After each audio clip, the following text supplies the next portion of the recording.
paltry dozen you slew scares us.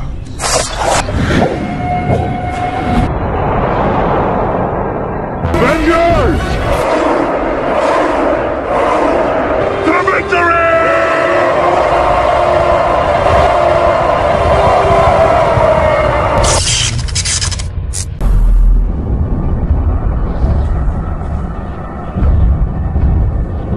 Berlatar di Yunani kuno, lebih tepatnya kota Sparta, kita akan melihat sebuah tradisi yang terbilang cukup brutal dan mengerikan, di mana bayi yang terlahir kecil, penyakitan atau memiliki kekurangan dalam anggota tubuhnya akan dibuang begitu saja oleh para tetua di sana.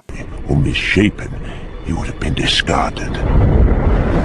Tidak berbeda jauh dengan bayi yang terlahir normal, sejak pertama mereka bisa berjalan, anak-anak di Sparta akan diberikan penderitaan dengan sebuah treatment berat berupa latihan gelut menggunakan pedang, dibawa jauh dari ibunya untuk dibiarkan hidup di lingkungan yang keras, dan diberikan rasa sakit untuk bisa mengendalikan rasa sakit itu sendiri. When he could stand, he was baptized in the fire of combat. Dan setelah semua treatment berat itu sudah berhasil dilewati, kini saatnya si anak akan dibawa ke sebuah lingkungan ekstrim yang sangat kejam, di mana kondisi ini akan menguji ketahanan, kecerdikan, panca indera, dan mental pria sejati yang sesungguhnya. Tak banyak anak Sparta yang bisa sampai pada titik ini, tetapi satu anak ini memiliki sebuah keistimewaan yang membedakan dia dari yang lain, di mana mental dan ketenangannya mampu mengalahkan rasa takutnya pada seekor binatang buas sekalipun, yang dengan santainya dia berjalan dan membunuh binatang itu dengan tombak di tangannya. His fall. Perfect. Alhasil, anak itu pun pulang membawa bulu serigala tersebut yang oleh karena kehebatannya, semua warga Sparta pun langsung tunduk dan mengangkat si anak menjadi raja baru di kota Sparta. Dan dia adalah Raja Leonidas.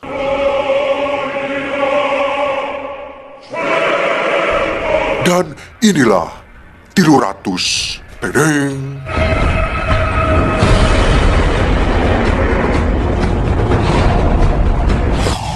3 tahun sejak dirinya membunuh serigala itu dan menjadi raja atas semua pertempuran yang telah dipimpinnya, kini Leonidas sudah memiliki seorang putra dari permaisuri yang sangat dicintainya, di mana pada saat yang bersamaan muncullah utusan dari Persia yang ingin bertemu langsung dengan raja dari Sparta, yang mana si utusan itu membawa beberapa mahkota dan potongan kepala dari para penguasa yang telah ditundukkannya.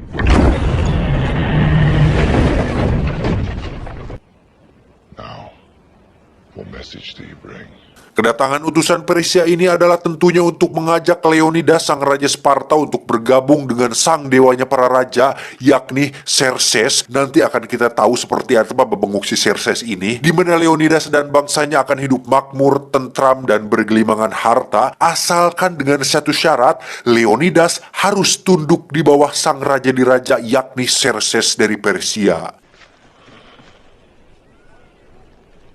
Submission. Sebagai seorang manusia biasa, Leonidas tentunya sangat senang mendengar iming-iming kedamaian dan ketentraman yang ditawarkan oleh Persia, tetapi dia memiliki satu masalah dengan satu kata, yakni tunduk, karena sejak dulu Sparta dari Yunani tidak pernah tunduk pada siapapun kecuali raja mereka sendiri, sehingga mendengar permintaan tunduk dari luar Sparta adalah sebuah penghinaan bagi seorang Leonidas. They may be your last as king. Dan sejak kedatangan si utusan membawa potongan kepala-kepala para penguasa yang sudah ditaklukkan Persia, jelas itu adalah sebuah penghinaan dan pengancaman atas Sparta, sehingga jangan salahkan diriku jika kau mati oleh kakiku sendiri, karena this is Sparta! This is Sparta!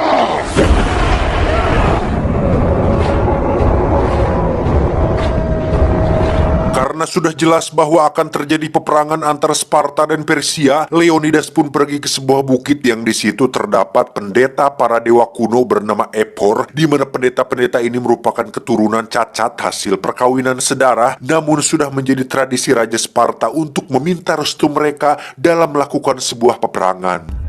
The Persians claim their forces number in the billions.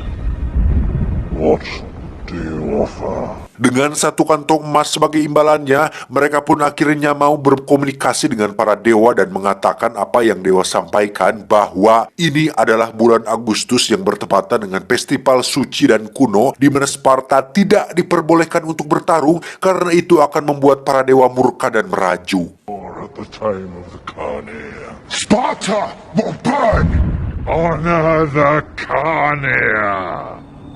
Setelah Leonidas pergi, barulah kita akan melihat fakta sebenarnya dari para pendeta, para dewa kuno ini yang ternyata tidak memihak pada tanah airnya sendiri, melainkan memihak pada pihak yang lebih banyak memberikan mereka harta, yakni utusan dari Persia yang sebelumnya telah memberikan mereka satu kantong emas yang isinya 10 kali lipat lebih banyak dari yang diberikan oleh Leonidas. Sehingga mereka dengan sengaja menyampaikan pesan palsu kepada Leonidas supaya menyerah dan jangan berperang melawan Persia.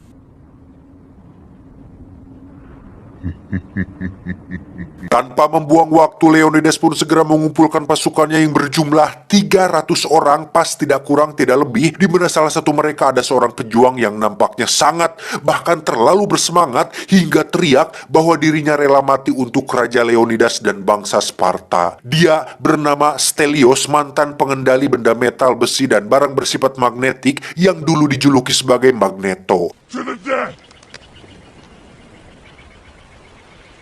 Dan mari saya perkenalkan dengan seseorang yang tepat berada di belakang Leonidas. Dia bernama Vincent, tidak pakai rompis, sang kapten sekaligus sahabat terbaik yang pernah dimiliki oleh Leonidas, di mana Vincent sendiri rela mengikut sertakan putranya sendiri yang merupakan putra tunggal satu-satunya yang dia miliki, yang hal itu sebenarnya tidak perlu dilakukan, kata Leonidas. Tetapi putranya tetap membujuk untuk ikut berperang karena ingin mengabdi untuk raja dan bangsa Sparta. You are a good friend. But a better captain? Saat itulah muncul para dewan terhormat yang melarang Leonidas untuk berperang, di mana salah satu dewan yang bernama Teron ini bebenguknya pun mengatakan bahwa Epor, sang pendeta dewa kuno, sudah melarang Sparta untuk berperang oleh karena para dewa mengatakan bahwa akan terjadi kehancuran dan penderitaan apabila Sparta melawan atau melakukan perlawanan. Leonidas pun mengakali hal itu dengan mengatakan bahwa dirinya tidak akan pergi berperang, melainkan akan pergi jalan-jalan, hanya saja dia dikawal oleh 300 pasukan sebagai pengawal pribadinya. 300 men are my personal bodyguard. Move out! Move out! Sebelum Leonidas pergi, dia pun menemui istri dan putranya, di mana sang istri memberikan kalung miliknya agar supaya Leonidas kembali pulang membawa kalung itu untuk dikembalikan. Dalam perjalanan menuju lokasi yang dituju, Sparta pun bertemu dengan pasukan dari Arkadia yang dipimpin langsung oleh Raja Arkadia. Ini babangusnya, beliau mengatakan ingin bergabung dengan pasukan Sparta setelah mendengar kabar bahwa Leonidas akan berperang melawan Persia. Namun sang Raja Arkadia ini langsung ragu setelah melihat jumlah pasukan Sparta yang sangat sedikit, bahkan tidak 500 acan. Want to expect Sparta's commitment to at least match our own. Doesn't. Hal itu langsung dijawab oleh Leonidas dengan bertanya tentang profesi dari pasukan Arkadia sendiri, yang kebanyakan dari mereka ternyata bekerja sebagai tukang, bukan seorang pejuang, sehingga Leonidas mengatakan bahwa memang benar pasukan saya mah cuma 300, tapi cara tatku sadayananya 300 maung, au, au, au. What is your profession? Leonidas dan pasukan pun melanjutkan perjalanan, di mana mereka cukup dibuat emosi dan gregetan tatkala melihat sebuah desa kecil yang merupakan bagian dari Sparta telah dibumi hanguskan oleh para pasukan pengintai dari Persia, di mana jasad para warga ini dibunuh dan ditancapkan pada sebuah pohon sehingga membentuk sebuah pohon penuh dengan bangkai orang mati.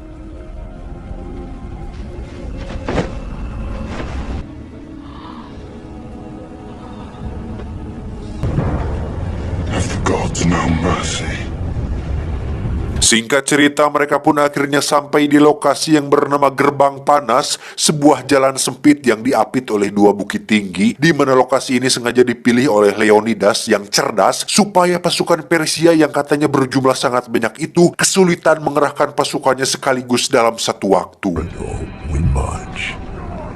Where Xerxes' numbers count for nothing. Dan baru saja tiba di sana, seluruh pasukan Sparta pun sudah melihat kila-kila kemenangan tatkala beberapa kapal Persia karam ditelan badai, yang hal itu langsung disambut meriah oleh semua pasukan Sparta.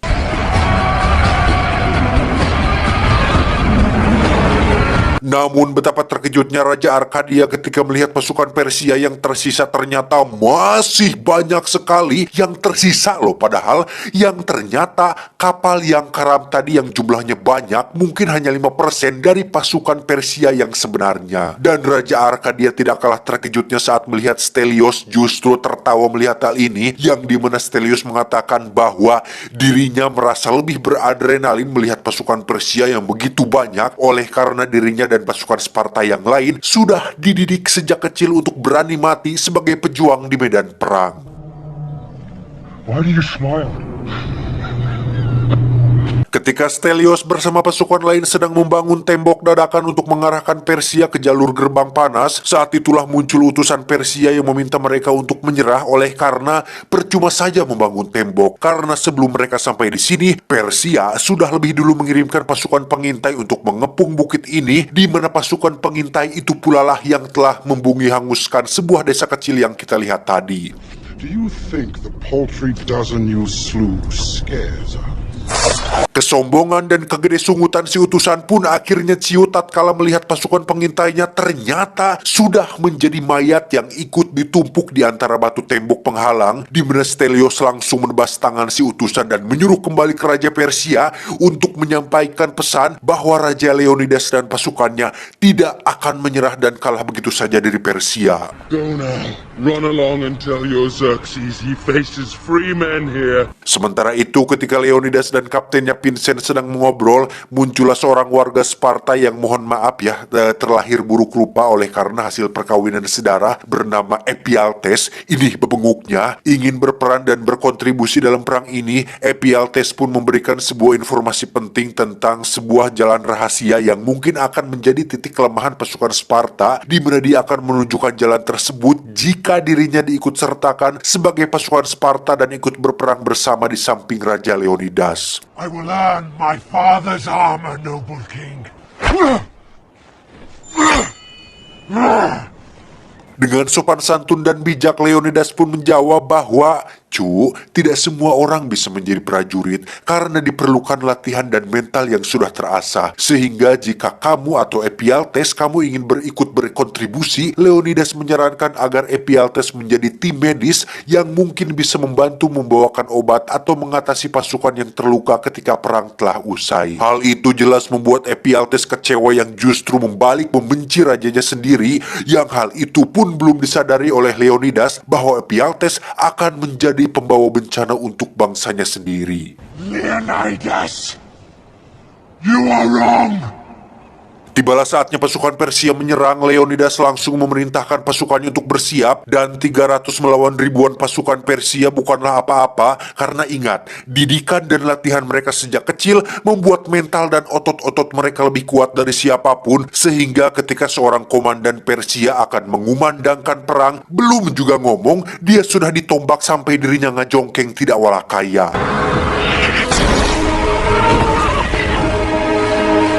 Meskipun berjumlah 300, pertahanan Sparta ternyata sangat amatlah kuat karena didukung oleh lokasi sempit yang membuat pasukan Persia tidak bisa maju sekaligus. Di mana saat para pasukannya sedang mempertahankan formasi, Leonidas pun maju sendirian dan membunuh beberapa pasukan Persia dengan sangat lincah dan cekatan.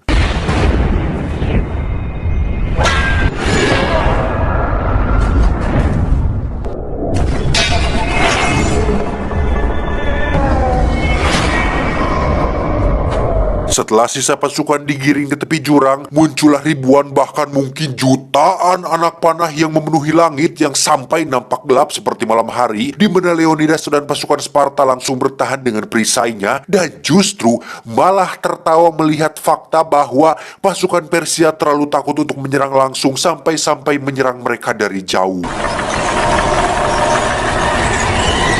Persian coward! Fight in the shade! Singkat cerita, setelah gelombang pertama sudah dimenangkan, akhirnya tiba saatnya kita akan diperlihatkan rupa dan bentukan Raja Persia yang digadang-gadang sebagai penguasa dunia, dewanya para raja dan raja dari segala raja, yakni Xerxes. Ini bebenguknya yang memang dari segi postur dan penampilan, Xerxes ini memiliki tubuh tinggi besar dengan perhiasan emas jaya abadi yang memenuhi tubuhnya. Bahkan Leonidas yang bertubuh tinggi kekar pun harus tangah saat berbicara dengan Raja Xerxes ini. Yours is a fascinating tribe. Even now you are defiant. Dengan bahasa yang lemah lembut, Xerxes pun merayu Leonidas supaya bisa menyerah dan bergabung dengan kerajaannya, di mana Leonidas diiming-imingi sebuah pangkat, yakni Panglima Perang yang akan memimpin jutaan pasukannya di seluruh dunia, asalkan hanya satu syaratnya, Leonidas harus tunduk dan berlutut di hadapan sang raja di raja Xerxes. If you will but kneel at mine. In my legs, so kneeling will be hard for me. 3 kali penolakan tentu saja membuat Xerxes benar-benar sangat murka, di mana dia akhirnya mengirim pasukan elit terkuatnya yang berasal dari Asia, di mana pasukan ini diketahui telah mengasah gigi mereka menjadi sangat tajam setajam taring, merusak wajahnya sendiri dan memakai topeng untuk membuat musuh-musuh mereka ciut. Pasukan ini diberjulukan sebagai In all of Asia, the Immortals. berjulukan pasukan abadi. Ternyata mereka tidak apa-apanya dan tidak abadi sama sekali dibandingkan mental dan kekuatan yang dimiliki oleh pasukan Sparta, yang walaupun sebagian dari 300 pasukan Sparta tewas dalam gelombang kedua ini, mereka tetap bisa melawan dengan penuh kegigihan dan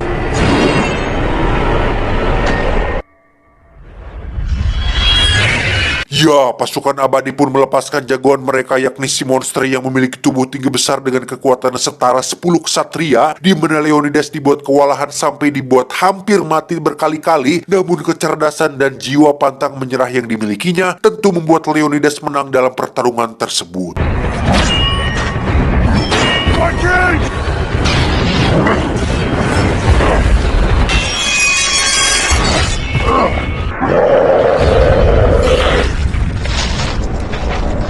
Saat itulah muncul Raja Arkadia bersama pasukan yang walaupun mereka amatir dan terdapat banyak kesalahan dalam segi pertarungannya, pasukan Arkadia cukup membantu pada gelombang kedua ini. Kekalahan pasukan abadi yang menjadi tentara elitnya pun tentu membuat Xerxes menjadi lebih murka dari sebelumnya, di mana setelah gelombang kedua ini pasukan Sparta terus digempur oleh gelombang-gelombang lain yang merupakan pasukan-pasukan kuat dari seluruh penjuru dunia yang berhasil ditaklukkan oleh Xerxes. Pasukan gajah raksasa bertulale, pasukan ahli kimia dengan bom sebagai senjata, dan pasukan badak bercula satu pun tak membuat Sparta kehilangan nyalinya, yang justru mereka semua dibantai habis oleh sisa pasukan 300 yang sekarang jumlahnya mungkin hanya tinggal setengahnya saja.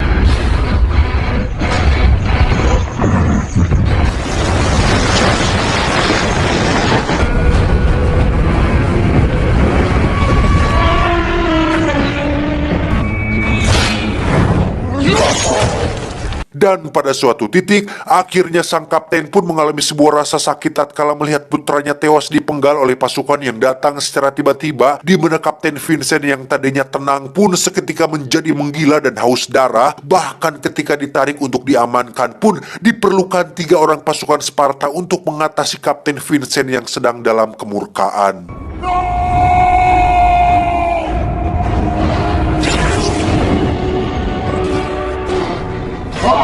Upon seeing the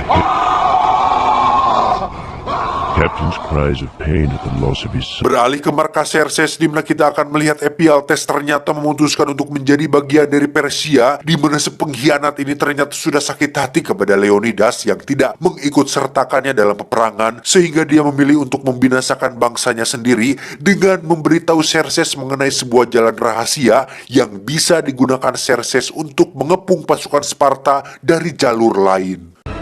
I want you to reform.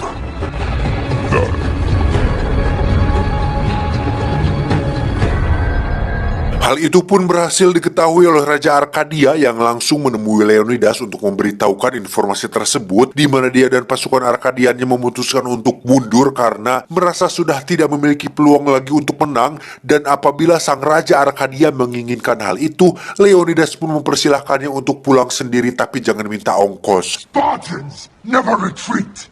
Spartans never surrender. My men will leave with me. Saat itulah Leonidas memanggil salah satu prajurit terbaiknya bernama Dilos. Ini orangnya bukan karena matanya pecak atau terluka pada pertarungan tadi, tetapi Leonidas yang menganggap Dilos memiliki bakat lain yakni storytelling pun menyuruh dia untuk pulang bersama pasukan Arkadia dengan tujuan untuk menceritakan kisah Leonidas dan 300 pasukannya, berharap seluruh bangsa Yunani akan terinspirasi, bersatu dan melawan kekuasaan Persia yang dipimpin oleh Xerxes. Only one looks back. Sementara itu kita akan dibawa ke istana Sparta di mana sang ratu alias istri Leonidas pun sedang memohon kepada para dewan untuk meminta bantuan kepada kerajaan Yunani yang lain atau setidaknya mengirim bala bantuan pasukan Sparta yang lain untuk membantu perjuangan suaminya, yang hal itu justru ditolak mentah-mentah oleh Teron yang mengatakan bahwa wanita tidak berhak ikut campur dalam urusan laki-laki Sparta. Send it for justice. Send it for law and order. But it doesn't change the fact that your husband has brought war upon us. Sebagai seorang istri raja sekaligus istri dari seorang Leonidas yang gagah berani, sang ratu pun menusuk Teron dengan pedangnya sehingga membuat kantong berisi koin emas bergambar Xerxes pun terjatuh, yang akhirnya terungkaplah bahwa sejak awal Teron sudah berkhianat kepada bangsanya sendiri dan mempengaruhi para dewan untuk melarang perjuangan Leonidas dan pasukannya. Kembali ke medan perang di mana si bongkok Ephialtes pun menunjukkan jalur rahasia untuk mengepung pasukan Sparta, di mana ribuan bahkan mungkin jutaan pasukan Persia pun terlihat sudah mengepung lokasi Leonidas yang sekarang tidak memiliki pilihan lain selain menyerah. Use your reason. Think of your men.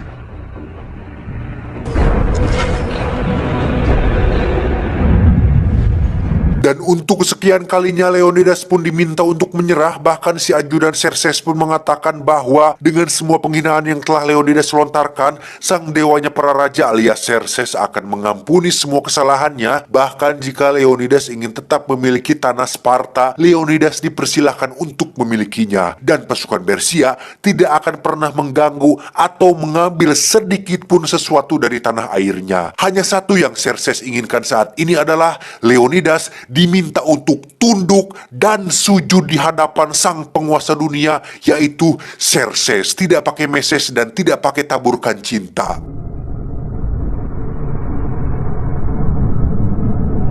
Pada titik ini tentunya Anda atau saya pribadi jika jadi Leonidas pasti akan dilema antara menyerah dan tetap kekeh pada pendirian. Soalnya sudah tidak ada kesempatan lagi untuk menang atuh bro. Area sudah ditutup, mundur juga tidak bisa, kecuali muncul Hulk atau Avengers mungkin masih bisa tertolong. Karena kalau Leonidas menyerah dan tunduk tentunya dia akan menyelamatkan pasukannya yang berjumlah sangat sedikit itu.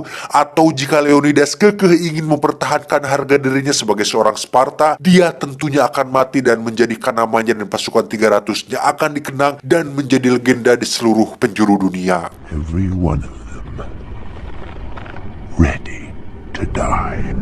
The steady breathing of the 300 at his back.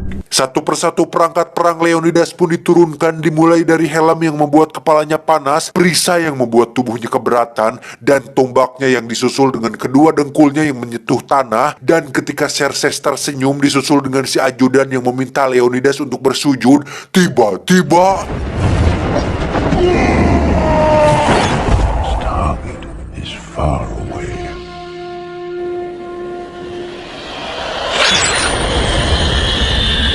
ya, pasukan Persia pun langsung melepaskan panah yang membuat pasukan 300 tumbang satu persatu, disusul dengan kematian Vincent yang di detik-detik sakaratul maut, dia masih tetap bisa berdiri tegak, bahkan masih sempat-sempatnya teriak sambil membunuh beberapa pasukan Persia.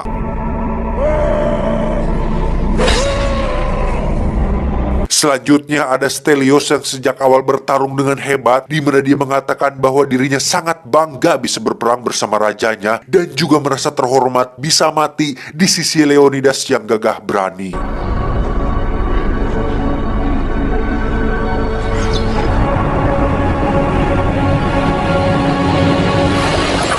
Dilos sendiri akhirnya sampai di kota Sparta untuk memberikan kalung titipan Leonidas, yang mana sebagai seorang storyteller terbaik di Sparta, Dilos berhasil menyampaikan kisah Leonidas dan 300 pasukannya yang secara tak terduga menjadi inspirasi dan motivasi bagi semua bangsa Yunani yang saat itu juga langsung bersatu padu untuk berperang melawan kekuatan Xerxes dari Persia. Dan Avengers!